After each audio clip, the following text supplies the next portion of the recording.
computadora, por ejemplo, ¿no? Una computadora que no tiene sistema operativo, ¿no? En este caso, si una computadora no tiene sistema operativo, ¿no? No funciona hasta que tenga sistema operativo. Simplemente es un dispositivo electrónico, ¿no? Que puede prender, pero no puede realizar ninguna acción, ¿no? Una computadora está predispuesta a realizar diferentes funciones.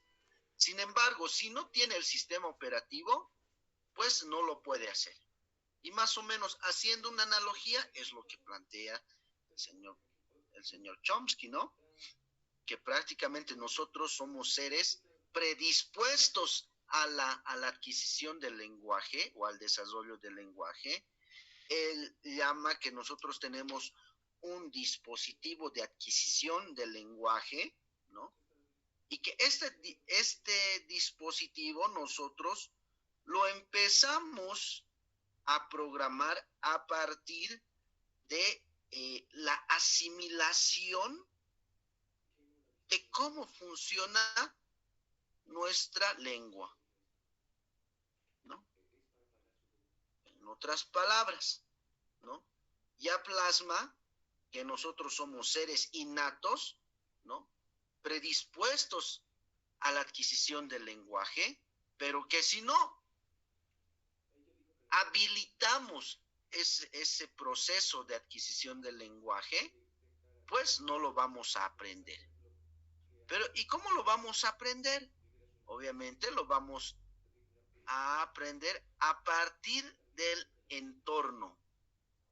El entorno nos va a brindar, ¿no?, las estructuras, ¿no?, correspondientes para que yo pueda adquirir o desarrollar el lenguaje. Esto no se va a dar hasta que empiecen a ocurrir esos procesos de asociación, ¿no?, del mundo externo con elementos de cómo llamarlos. Esto no va a pasar, como se dice, hasta el momento en que internalicemos la idea del signo lingüístico. ¿Qué es el signo lingüístico? Es la representación de la realidad, ¿no?, a través de un significado y un significante que se realiza, ¿dónde? En nuestro cerebro, ¿no?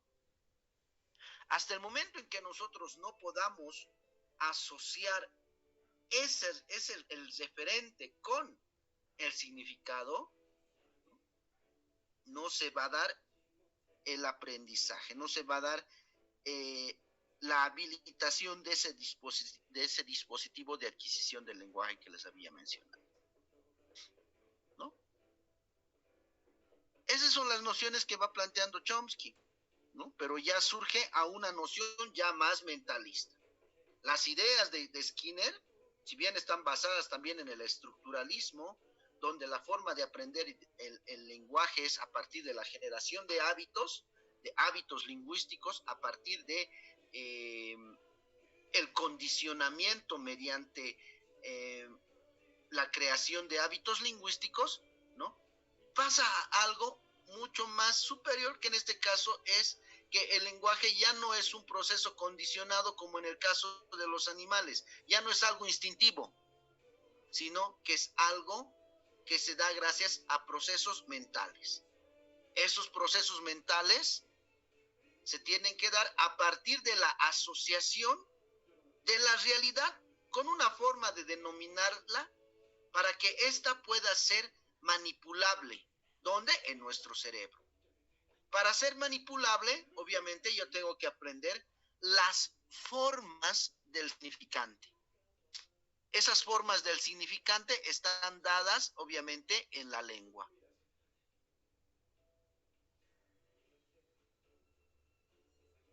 ¿Y la lengua qué es? Es un sistema de signos convencionales finitos que tienen reglas de combinación.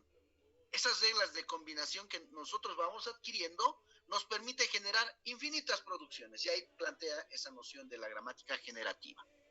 ¿Ya? Bien, después de estas nociones, ¿no?, que están plasmadas en el estructuralismo, vienen las nociones o los enfoques cognitivos interaccionistas. El aporte de Chomsky ha sido precisamente plantear que el lenguaje tiene una base mental, ¿no? Y si tiene una base mental, Piaget va a plantear que esa base mental es parte de el dominio cognitivo, ¿no? Y aquí surgen los enfoques cognitivos, humanistas, interaccionistas, sociales, en los cuales está centrado precisamente la lectura que les he brindado, ¿no? Sobre estos enfoques vamos a tocar a Piaget, o vamos a nombrar a Piaget, a Vygotsky y Brunner, ¿no? En nuestro textito creo que no cita mucho a Piaget, sobre todo cita las nociones de Vygotsky y de Brunner, así que les voy a dar algunos supuestos de la contraposición que inicia Piaget a los enfoques estructuralistas que hemos planteado hace instante, ¿no? En este caso, Piaget plantea una teoría genética formal del conocimiento, ¿no? Donde el niño, el aprendiz... Pregunta, ¿sí? ¿está cambiando las diapositivas? No, no estoy cambiando las diapositivas. ¿Ya? ¿Dónde estaba? Esto, bueno, de lo que les estoy comentando ahora, precisamente no está en el texto, les había mencionado, ¿no? Porque, bueno, nuestra lectura entra directamente a los enfoques cognitivos, interaccionistas, ¿no?, socioculturales, ¿no? Sin embargo, de lo que les estoy comentando es de la evolución precisamente de las teorías correspondientes al desarrollo de la lengua, ¿ya? Con esto vamos a ver que, bueno, hemos pasado de los enfoques estructuralistas, del conductivismo o del conductismo planteado por Skinner y la posición de el aprendizaje innato, o bueno, en este caso, las características del ser humano que está dispuesto innatamente hacia el lenguaje de Chomsky. Vamos a pasar a una noción ya no estructuralista, sino constructivista, ¿no?, que está basado obviamente en la cognición. Ahí surgen las primeras ideas, como les había señalado, de Piaget, que va a considerar que el lenguaje es un producto de la inteligencia, ¿no? Por lo tanto, el lenguaje es el resultado del desarrollo cognitivo que va teniendo el ser humano, ¿no? A partir de esa noción, establece que un niño primero tiene que dominar estructuras conceptuales para adquirir el lenguaje. ¿Qué quiere decir dominar estructuras conceptuales? Y esto lo vamos a ver en el video que vamos a ver enseguida, ¿no? Que el niño tiene que empezar a generar esa relación de signo lingüístico en su cerebro, ¿no? Si bien los niños nacen, ¿no?, van desarrollando fisiológicamente, biológicamente se van desarrollando, ¿no? Y en su desarrollo, obviamente, también se va dando el desarrollo cognitivo, gracias a que busca entender la realidad y gracias a la adquisición del lenguaje, donde el papel fundamental lo va a tener la familia, ¿no?, va a empezar a crear esa asociación cognitiva entre significado y significante. Va a tratar de crear esa relación conceptual, de establecer la realidad y a esa realidad buscarle un referente. Después de ver la realidad y buscarle un referente, en el lugar va a poder recrear esa realidad en otro espacio, ¿ya? hasta aquí, bueno, vamos a tocar el día de hoy. Voy a compartir mi pantalla.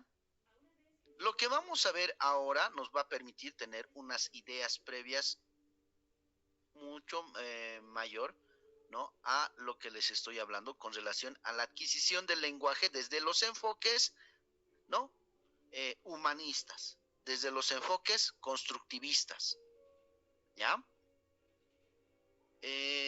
Me dicen por favor si logran ver mi pantalla. Por si acaso el video está en YouTube, se llama Baby Human, es un documental. Hablar, pueden buscar esto si quieren verlo más adelante, pero vamos a verlo en la clase porque esto nos va a aportar bastante información que les va a permitir comprender mucho mejor el desarrollo del lenguaje en los niños, ¿ya? Obviamente esto está direccionado a los experimentos que se han realizado para argumentar estas ideas interaccionistas en la adquisición del lenguaje. Ya, por favor, me avisan si se escucha. Criaturas del reino animal, solo una tiene la capacidad de comunicarse mediante la... ¿Logran escuchar? Sí, escucha. Bien, por favor, pónganle atención a este documental. ¿Ya? Palabra. El bebé humano, nacido para hablar. Los primeros 2 años son un viaje lleno de exploración y alegría. Pero incluso antes de poder pronunciar una palabra, el bebé ya se entretiene con sus experimentos de comunicación. Ruidos, balbuceos, gestos, escuchar e imitar, hasta que al fin dominen la capacidad de articular palabras completas. Vamos a acompañar en ese viaje al bebé humano. Hablar. El proceso de aprender a hablar comienza mucho antes de que el bebé llegue al mundo. El feto experimenta todo tipo de sensaciones en el útero de la madre.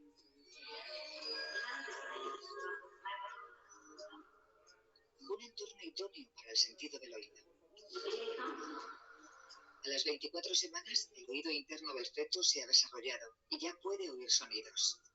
El sonido del latido del corazón de la madre e incluso más, los sonidos del mundo exterior.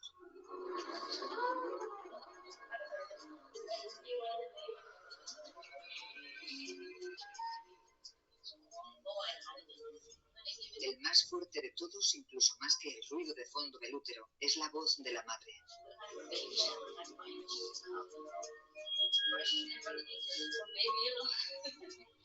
En los meses siguientes de gestación, el feto se familiariza con las voces de ambos progenitores.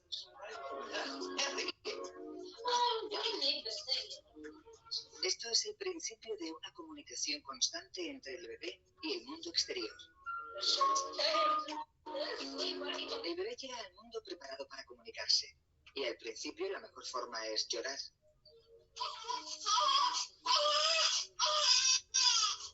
Obtiene una respuesta inmediata.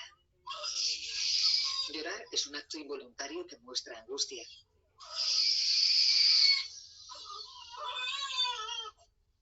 El bebé todavía no puede emitir otros sonidos porque tiene la boca pequeña, la lengua grande, y a esta edad su laringe está muy arriba para evitar que se ahogue.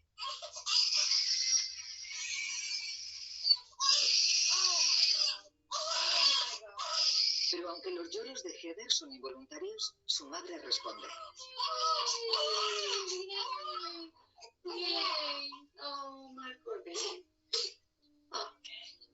Es la primera forma para la pequeña de saber que los sonidos que emite son un medio de comunicación. Y que cuando llora, alguien la escucha. Cuando Heather oye la voz de su madre, se tranquiliza de inmediato.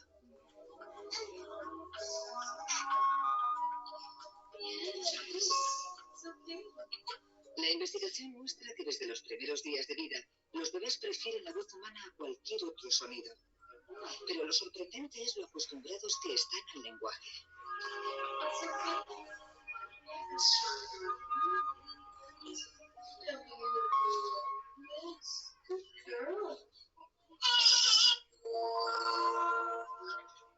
Janet Werker coloca a Marisa, de 12 horas, en un capazo.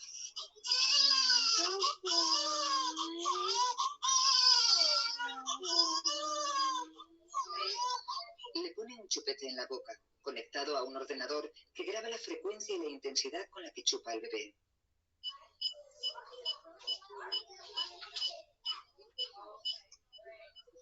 La doctora Werker y su colega Tracy Burns querían saber si solo unas horas después de nacer el bebé preferiría el idioma materno de sus padres a un idioma extraño que no hubiera oído nunca. Los padres de Marisa solo hablan inglés. Es la lengua que ha oído en el útero. Marisa escucha una cinta con 2 idiomas, inglés y tagalo, una lengua de Filipinas. Se filtran las palabras reales y el idioma solo puede distinguirse por su cadencia. Primero se pone el tagalo. Cuando Marisa escucha esta lengua que no ha oído nunca, su respuesta es muy débil.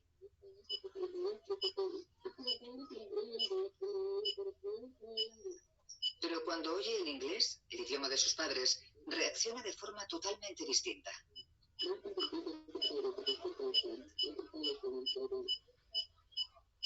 La intensidad y la frecuencia con las que chupa se disparan, y cuando la cinta vuelve a cambiar al tagalo, disminuyen.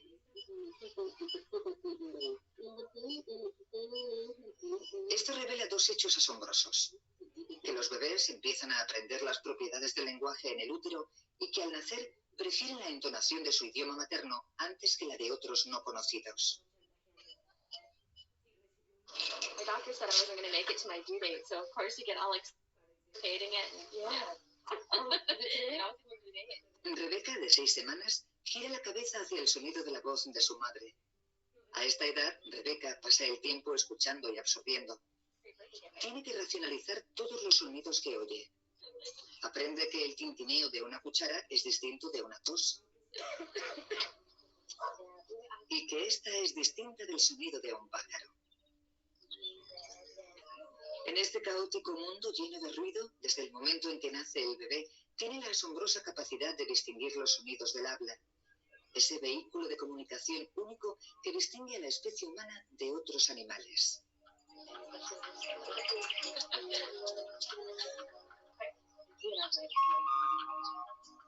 De hecho, desde el momento en que el bebé llega al mundo, está dotado de esa excepcional capacidad. Pero una nueva investigación muestra que saben algo aún más extraordinario.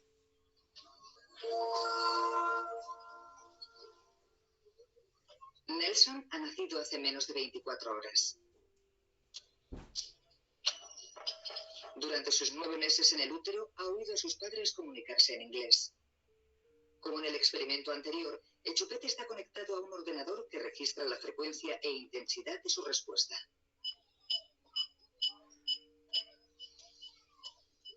El fin del experimento de la doctora Rushenshi es ver si a esta temprana edad el bebé es capaz de distinguir entre las distintas partes del lenguaje.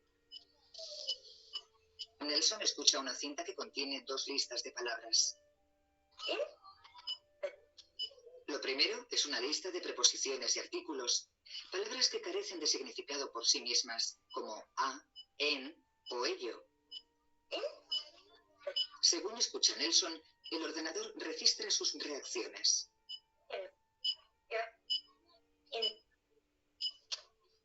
Lo segundo es una lista de palabras con contenido, como nombres y verbos. Partes del habla que transmiten un significado. Cuando Nelson escucha las palabras con contenido, su nivel de reacción aumenta radicalmente. Este estudio se ha repetido con bebés en muchos idiomas distintos con los mismos asombrosos resultados. Que incluso al nacer, el bebé es capaz de distinguir las palabras que transmiten significado de las que no.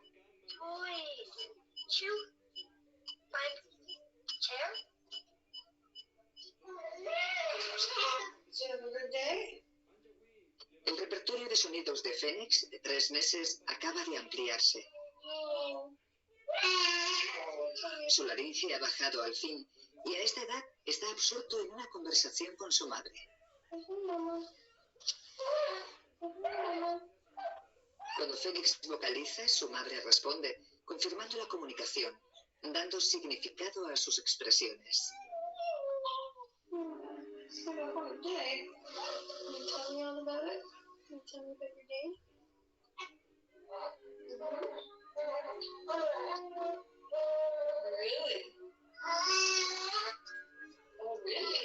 Fénix y su madre no solo intercambian voz o palabras, sino también expresiones faciales y, sobre todo, miradas. Se imitan expresiones del rostro, se intercambian sonrisas.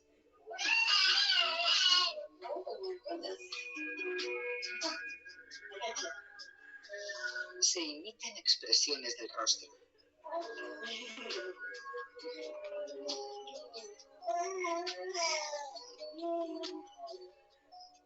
Se intercambian sonrisas. La madre habla, el bebé responde. Se establece un ritmo. Estos son los elementos básicos de una conversación, pero la comunicación humana es compleja, y lo que están descubriendo los investigadores es lo temprano que el bebé entiende los signos para la interacción.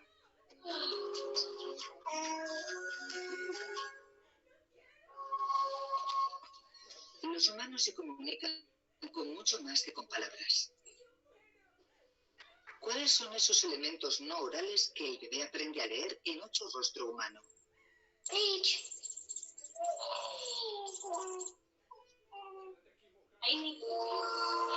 Para responder a esa pregunta, Darwin Miwa elaboró una serie de 4 estudios. Para el primer experimento, la madre de Rachel se sienta frente a su hija. Habla, hace gestos y trata de captar su atención. Rachel, de 5 meses, parece disfrutar con lo que le cuenta su madre. De repente la cara de su madre se queda inmóvil. Rachel sonríe, emite sonidos, todo en un esfuerzo por intentar comunicarse con su madre. Cuando ve que no obtiene respuesta, se siente frustrada.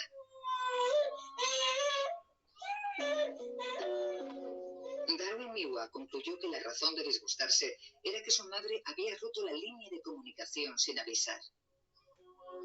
Hi, Bridget. How are you? Are you happy, baby?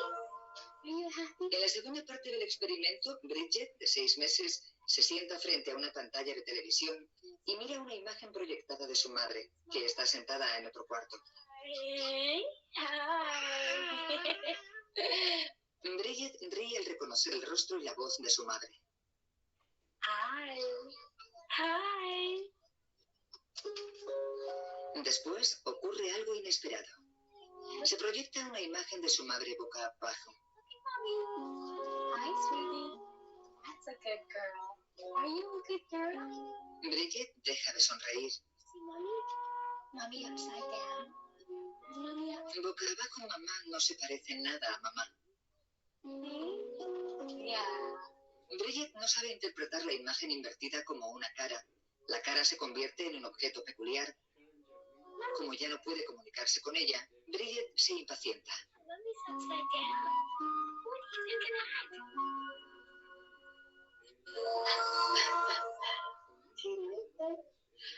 En la tercera de las 4 partes del estudio, la pequeña Rachel mira a un monitor de televisión que muestra una imagen pregrabada. Se trata de una investigadora con la cara alegre y la voz también alegre. You're such a wonderful baby. Yes, you are. Rachel está visiblemente encantada. You like that? Pero cuando el ordenador muestra una cara triste acompañada de una voz triste, Can you? la sonrisa de Rachel se desvanece y se pone algo más seria. Wonderful baby. Yes, you are. You are. De repente la situación cambia. La cara alegre va acompañada de una voz triste. Can you tell the story? Can you? Can you? Can you? Rachel parece confusa. Sabe que hay algo que no encaja. You are. Do you like that? Y cuando la cara triste triste se proyecta con la voz alegre, reacciona con la misma confusión y pierde interés. Los investigadores llegaron a la conclusión de que a una edad muy temprana el bebé sabe perfectamente que las emociones se expresan tanto con la cara como con la voz. Y sabe que la cara y la voz deben mostrar el mismo estado de ánimo.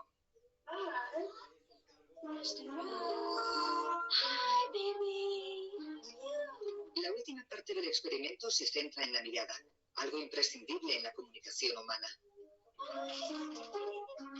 Los bebés saben por instinto que la mirada es una de las formas de captar el interés de los adultos y mantener una relación. Darwin Miwa quería ver cómo reacciona un bebé cuando se interrumpe el contacto visual. La madre de Aston sigue hablando sin cambiar nada más que su mirada.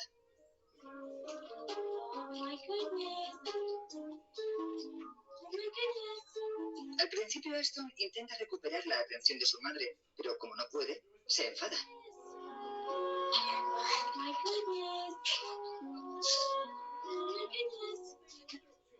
Los investigadores vieron que algo tan pequeño como los ojos juega un papel esencial en la interacción humana.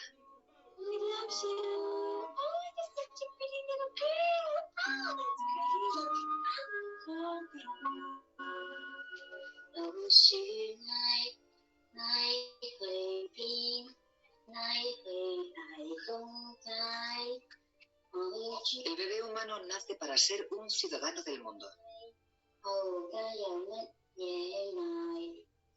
Tiene una capacidad innata asombrosa para aprender cualquier idioma de la Tierra.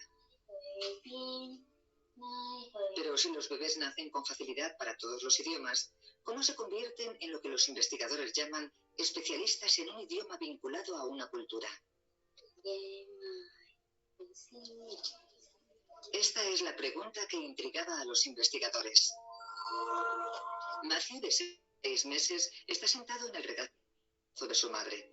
Una investigadora se sienta frente a él y mantiene su atención con un colorido juguete mientras se escuchan dos sonidos en una cinta. Uno es ba y el otro es da, un sonido que solo se usa en hindi y que la mayoría de los angloparlantes no distinguen del sonido inglés da. Durante el periodo de preparación inicial, se ilumina un conejito de juguete dentro de una gran caja de cristal al lado de Matthew cada vez que se escucha el sonido da.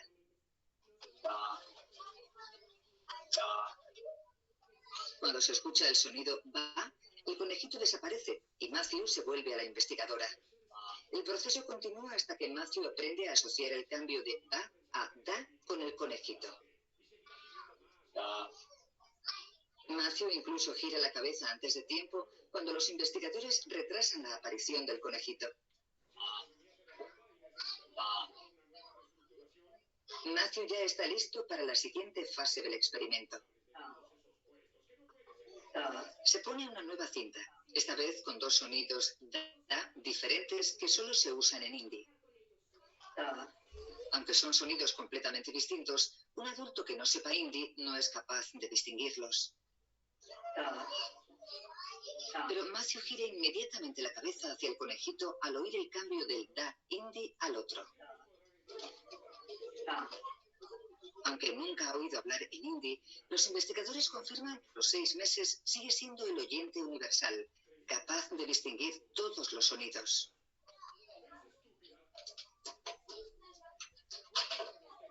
Emma, que tiene 4 meses más que Matthew, viene al laboratorio por primera vez. Tras una preparación similar a la de Matthew, se le presenta el mismo problema de distinguir entre los dos sonidos da. Pero a esta edad, Emma, cuyos padres solo hablan inglés, no reacciona cuando hay un cambio de uno a otro. Está más interesada en el juguete que tiene delante que en el conejito. Esto lleva a los investigadores a la conclusión de que a los 10 meses el bebé deja de ser el oyente universal. Y como los adultos de la especie, ya no distingue la diferencia entre los dos sonidos.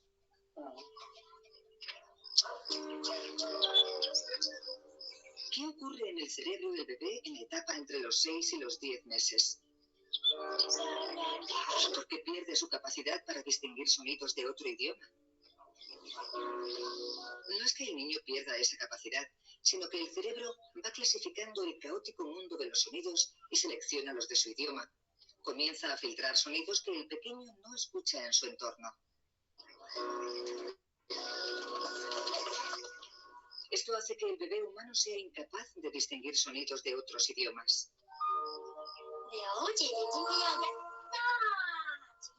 Pero ¿qué ocurre si se le expone a un segundo idioma durante este periodo? Es lo que los investigadores del laboratorio de Pat Cool intentaban averiguar. Niños de entre 9 y 10 meses visitan el laboratorio para una serie de 12 sesiones, durante la cual escucharán juegos y cuentos en mandarín.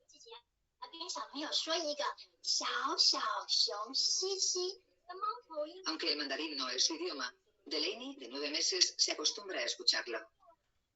No pierde detalle y disfruta del cuento que le lee la doctora Hui Mei. Después de 12 sesiones, se le hará otra prueba de mandarín. Matthew, de 9 meses y medio, ha terminado las 12 sesiones y vuelve a la prueba. Lleva puesto un gorro con electrodos conectados a un ordenador. Grabará la actividad eléctrica de su cerebro cuando reaccione a los sonidos.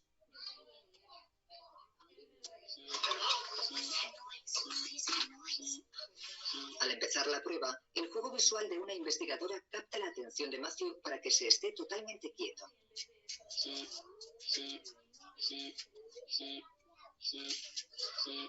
Se repiten 2 sonidos en un altavoz. Representan 2 palabras distintas en chino mandarín. Un adulto que no haya crecido hablando mandarín no distingue entre los 2 sonidos. Pero Matthew sí ha escuchado mandarín durante el periodo sensible, cuando la mayoría de los cerebros de los niños empiezan a filtrar sonidos que forman parte de su lengua materna. Cuando su actividad cerebral se reviva en el ordenador, las 2 líneas del gráfico muestran claramente que distingue entre los 2 sonidos mandarines. El resultado del estudio sugiere que un niño criado con más de un idioma puede aprender los sonidos de ambas lenguas. Pero es la capacidad para reproducir sonidos lo que estimula la siguiente etapa del viaje hacia el habla.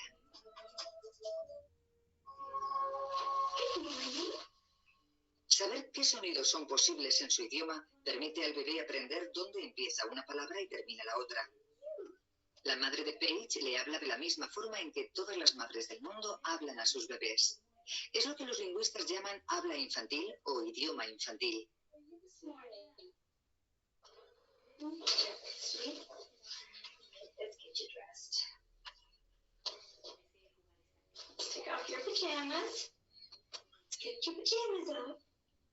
Pero lo hable quien lo hable, tiene unas características claras.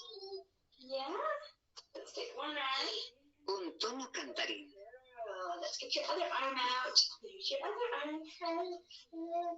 La voz es más aguda. Y las oraciones se reducen a frases cortas.